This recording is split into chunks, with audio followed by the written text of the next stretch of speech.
Welcome to మన 9 TV news channel. Allu Arjun మరోసారి పోలీసుల ముందు హాజరయ్యారు. పోలీసులు ఆయన్ని 50 ప్రశ్నలతో విచారిస్తున్నారు. తాజా వివరాలు ఇవి.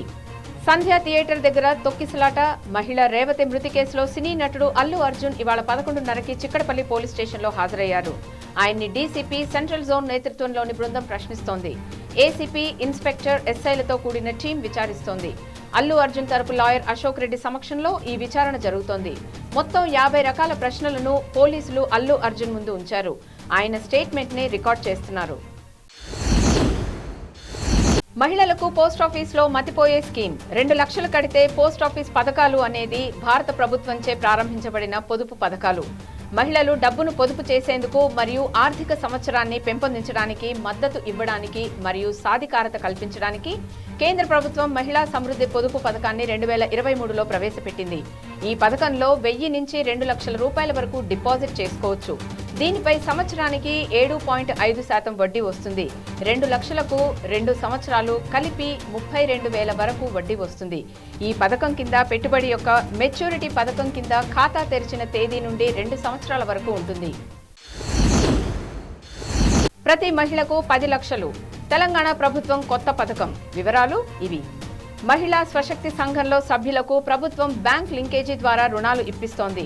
అందువల్ల గ్రూపులో సభ్యురాలు బ్యాంక్ నుంచి రుణం తీసుకుని ఏదైనా వ్యాపారం, చిన్న పరిశ్రమ లాంటిది పెట్టుకోవచ్చు. ఒకవేళ ఆమె చనిపోతే ఆమె చేసిన అప్పును సంఘంలోని మిగతా మహిళలు చెల్లించాల్సి ఉంటుంది. అయితే ఆమె పేరున బీమా ఉంటుంది కాబట్టి ప్రభుత్వం ఇచ్చే బీమా పరిహారం డబ్బుతో ఆమె బ్యాంకులో చేసిన రుణాన్ని తీర్చేస్తారు. ఇంకా మనీ మిగిలితే ఆ డబ్బును కుటుంబ సభ్యులకు ఇస్తారు. ఇలా గ్రూప్లో మిగతా సభ్యులపై రుణ భారం లేకుండా చేసుకునే వీలు ఉంది. హైదరాబాద్లో భారీగా పట్టుబడిన గంజాయి గచ్చిబౌలిలో పట్టుకున్న ఎక్సైజ్ పోలీసులు. బీదర్ నుండి నగరానికి గంజాయి రవాణా చేస్తున్న ముఠా నిందితుడు నగరంలోని జియాగూడకు చెందిన శ్రీకాంత్ గా గుర్తింపు. పక్కా సమాచారంతో నిందితుడు శ్రీకాంత్ను గచ్చిబౌలి గూపన్పల్లిలో అదుపులోకి తీసుకున్న పోలీసులు బీదర్లో గంజాయిని కొనుగోలు చేసి నగరంలో విక్రయిస్తున్న నిందితుడి నుండి 9.3 కేజీల గంజాయి, ఒక ద్విచక్ర వాహనం, ఒక మొబైల్ ఫోన్ స్వాధీనం. కేసు నమోదు చేసుకుని దర్యాప్తు చేస్తున్న షేర్లింగంపల్లి ఎక్సైజ్ పోలీసులు. ఫార్ములా ఈ రేస్ పై కవిత సంచలన వ్యాఖ్యలు. ఫార్ములా ఈ రేస్ వివాదం చుట్టుముట్టిన ఆరోపణల నేపథ్యంలో తన సోదరుడు కేటీఆర్ ను సమర్థించేందుకు కల్వకుంట్ల కవిత ముందుకు వచ్చారు. ఆరోపణలకు ఆధారాలు లేవని, రాజకీయ ప్రేరేపిత ఆరోపణలని ఆమె పేర్కొన్నారు. ఇంతలో నటుడు అల్లు అర్జున్ నివాసంపై జరిగిన దాడి అభిమానులను మరియు పరిశ్రమలోని వారిని షాక్ కు గురిచేసింది. నిన్న జరిగిన ఈ సంఘటన సెలబ్రిటీల భద్రత గురించి ఆందోళన కలిగించింది. దాడి వెనుక గల కారణాలపై పోలీసులు వివరణాత్మక దర్యాప్తు ప్రారంభించారు.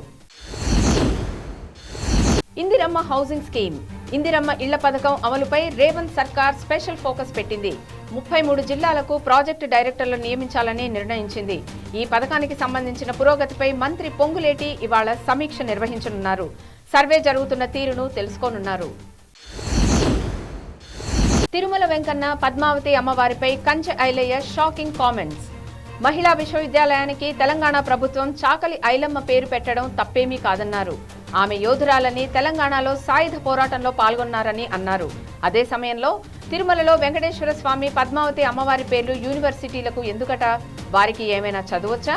ఏదైనా సంఘ సంస్కరణలు పనులు చేశారా అంటూ నోటికొచ్చినట్లు మాట్లాడారు. దీంతో ఈ ఘటన కాస్త వివాదం రాజేసిందని చెప్పుకోవచ్చు. దీనిపై శ్రీవారి భక్తులు మాత్రం తీవ్ర ఆగ్రహం వ్యక్తం చేస్తున్నారట. మాజీ సీఎం కేసీఆర్ సంచలనం. కాళేశ్వరం అంశంలో హైకోర్టులో quash petition.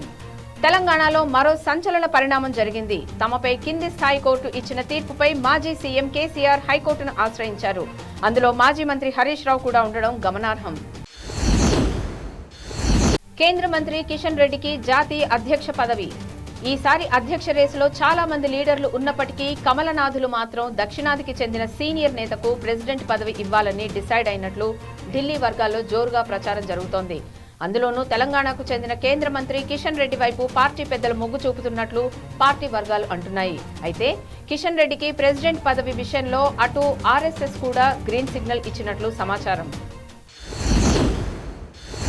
Revanth Reddy revenge diversion. Politics లో భాగమే అల్లు అర్జున్ వివాదం. హైదరాబాద్లోని బీఆర్ఎస్ పార్టీ ప్రధాన కార్యాలయం తెలంగాణ భవన్లో సోమవారం నిర్వహించిన మాజీ ప్రధానమంత్రి పివి నరసింహారావు జయంతి కార్యక్రమంలో పాల్గొని కవిత నివాళులర్పించారు.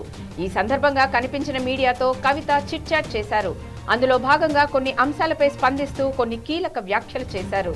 రుణమాఫీ, 6 గ్యారెంటీలు, అల్లు అర్జున్ గొడవ, తెలంగాణ విగ్రహం మార్పు వంటి అంశాలపై కవిత స్పందించారు. అల్లు అర్జున్ బెయిల్ రద్దు. అల్లు అర్జున్ విలేకరుల సమావేశం నిర్వహించడాన్ని హైదరాబాద్ నగర పోలీసులు తీవ్రంగా పరిగణిస్తున్నారు. బెయిల్ నిబంధనలను ఉల్లంఘించి దర్యాప్తును ప్రభావితం చేసేలా ఆయన వ్యాఖ్యలున్నాయని భావిస్తున్నారు. దీంతో ఆయన బెయిల్ను రద్దు చేయాలంటూ హైకోర్టులో పిటిషన్ వేయడానికి పోలీసులు రెడీ అవుతున్నట్లు తెలుస్తోంది. మోహన్ బాబుకు బిగ్ షాక్. ముందస్తు బెయిల్పై షాకింగ్ తీర్పు వెలువరించిన హైకోర్టు. నటుడు మోహన్ బాబుకు వరుస షాకింగ్ ఘటనలు ఎదురవుతున్నాయని చెప్పుకోవచ్చు. ఒకవైపు కొడుకు మంచు మనోజ్తో ఫ్యామిలీ గొడవలు పీక్స్ కు వెళ్లిన విషయం తెలిసిందే. ఇది చాలదన్నట్లు ఆయన జల్పల్లి వద్ద కంట్రోల్ తప్పి ఒక మీడియా ప్రతినిధిపై మైక్ తీసుకుని దాడికి పాల్పడ్డారు. దీంతో ఆయన తీవ్రంగా గాయపడ్డారు. రక్తస్రావం కూడా అయ్యింది. ఈ నేపథ్యంలో ఇరువైపుల వాదనలు విన్న హైకోర్టు ధర్మాసనం మోహన్ బాబు అప్లై చేసుకున్న ముందస్తు బెయిల్ పిటిషన్ కొట్టేసినట్లు తెలుస్తోంది. మరోవైపు తెలంగాణ హైకోర్టు ముందస్తు బెయిల్ను రద్దు చేసిన నేపథ్యంలో మోహన్ బాబును పోలీసులు అరెస్టు చేసేందుకు రంగం సిద్ధం చేస్తున్నట్లు తెలుస్తోంది. వీఆర్ఓల కొత్త పోస్టులకు గ్రీన్ సిగ్నల్. తెలంగాణ ముఖ్యమంత్రి రేవంత్ రెడ్డి మరో కీలక నిర్ణయం తీసుకున్నారు. తెలంగాణ రాష్ట్రంలో వీఆర్ఓలను మళ్లీ నియమించేందుకు ప్రభుత్వం అడుగులు వేస్తుంది. గ్రామ స్థాయిలో రెవెన్యూ వ్యవస్థను బలోపేతం చేసేందుకు ఆ దిశగా చర్యలకు సిద్ధమవుతోంది. రేవతి కుటుంబాన్ని అందుకే కలిసా. సంచలన వీడియో విడుదల చేసిన జగపతి బాబు ఏమన్నారంటే, సీనియర్ నటుడు జగపతి బాబు ఒక వీడియో రిలీజ్ చేశారు. తనకు పుష్ప 2 మూవీ తొక్కిసలాట జరిగిందని తెలవగానే చాలా ఎమోషనల్ అయినట్లు చెప్పారు. అప్పటికే వేరే ఊర్లో ఉన్నానని, అక్కడి నుంచి రాగానే ఆసుపత్రికి వెళ్లి శ్రీతేజ్ను చూసి వచ్చానని అతని తండ్రి కుటుంబాన్ని పరామర్శించినట్లు తెలిపారు. కానీ పబ్లిసిటీ చేసుకోలేదన్నారు. ఈ ఘటనలో ఆ కుటుంబానికి జరిగిన నష్టం ఎవరూ పూడ్చలేనిదన్నారు. టాలీవుడ్ 2 ముక్కలవుతుందా? ఏపీకి తరలిపోతుందా?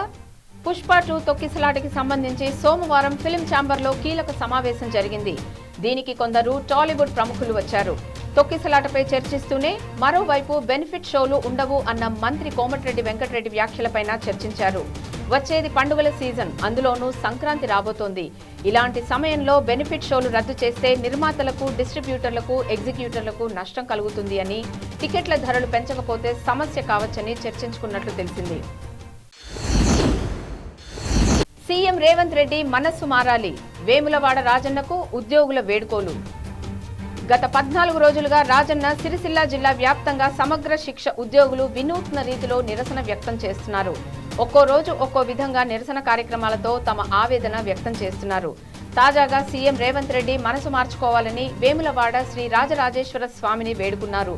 సీఎం మనసును మార్చి తమ ఉద్యోగాలు రెగ్యులైజ్ చేసినట్లు ప్రకటించేలా చేయాలని సిరిసిల్ల నుంచి వేములవాడ రాజన్న గుడికి చేరుకున్న ఉద్యోగులు మొక్కులు చెల్లించుకున్నారు. 1 కోటి మందికి 6,000 కోట్లు 28న ఇవ్వబోతున్న తెలంగాణ ప్రభుత్వం. ఇది ప్లాన్. ప్రతిపక్ష బీఆర్ఎస్ కి షాక్ ఇచ్చేందుకు కాంగ్రెస్ ప్రభుత్వం రెడీ అవుతోంది. రైతు భరోసా ఇవ్వట్లేదు అని విమర్శిస్తున్న బీఆర్ఎస్ నేతలు ఆశ్చర్యపోయేలా లబ్ధిదారులకు మనీ ఇచ్చేందుకు కాంగ్రెస్ సర్కార్ ప్లాన్ చేస్తోంది. రైతు భరోసా పథకంలో 2 అంశాలున్నాయి. 1 రైతులకు రైతు భరోసా ఇవ్వడం, 2 కౌలు రైతులకు, రైతు కూలీలకు రైతు భరోసా మనీ ఇవ్వడం. ముందుగా కౌలు రైతులకు, రైతు కూలీలకు మనీ ఇచ్చేసేందుకు ప్రభుత్వం రెడీ అవుతోందని తెలిసింది. తిరుపతిలో అపచారం. అన్నమయ్యకు శాంటాక్లాస్ టోపీ పెట్టిన ఆగంతకులు. పద కవిత పితామహుడు తాళ్లపాక శ్రీ అన్నమాచార్యులను ఘోరంగా అవమానించారు దుండగులు. తిరుపతిలోని రాయల చెరువు రోడ్డు మార్గంలోని కూడలి వద్ద అన్నమయ్య విగ్రహాన్ని ఏర్పాటు చేశారు. ఈ కూడలికి అన్నమయ్య కూడలిగా పేరుగాంచింది. తిరుపతికే తలమానికంగా మారింది ఈ అన్నమయ్య కూడలి. ఏపీ మహిళలకు భారీ శుభవార్త. ఉచితంగా 8 లక్షల రూపాయలు. కేంద్ర ప్రభుత్వ సాయంతో కేంద్ర ప్రభుత్వం ప్రవేశపెట్టిన నమో డ్రోన్ దీదీ పథకం ద్వారా రాష్ట్రంలోని డ్వాక్రా మహిళలకు డ్రోన్లను కేటాయించాలని రాష్ట్ర ప్రభుత్వం నిర్ణయించింది. రాష్ట్రంలో మొత్తం 4.7 లక్షల స్వయం సహాయక గ్రూపులు ఉండగా ఇందులో మొత్తం 65 లక్షల మంది సభ్యులుగా ఉన్నారు. ప్రభుత్వం ఇప్పటికే ప్రతి మండలానికి 2 డ్రోన్లను కేటాయించే ప్రక్రియను కసరత్తు చేస్తోంది. ఆసక్తి కనబరిచే గ్రూప్ సభ్యులు జిల్లా గ్రామీణ అభివృద్ధి శాఖాధికారి దగ్గర వివరాలు నమోదు చేయాలని ప్రభుత్వం వెల్లడించింది. వాహనదారులకు శుభవార్త. Pending చలాన్లపై 80% discount. క్లారిటీ ఇదే. ఆఫర్లపై న్యూస్ వైరల్. ఇప్పుడు మళ్లీ ఆ ఆఫర్ వచ్చినట్లు ఒక వార్త వెలుగులోకి వచ్చింది. 2 వీలర్ వాహనాల పెండింగ్ చలాన్లపై 80% డిస్కౌంట్, కార్లపై 60% డిస్కౌంట్ అందిస్తున్నట్లు ఓ మెసేజ్ సోషల్ మీడియాలో వైరల్ అవుతోంది. పెండింగ్ చలాన్లపై డిస్కౌంట్ ఇస్తున్నట్లు వస్తున్న వార్తలు పూర్తిగా అవాస్తవం అని పోలీసులు వెల్లడించారు. ఇలాంటివి ఏమైనా ఉంటే తామే అధికారికంగా ప్రకటిస్తామని, ఫేక్ వార్తలను నమ్మొద్దని సూచించారు.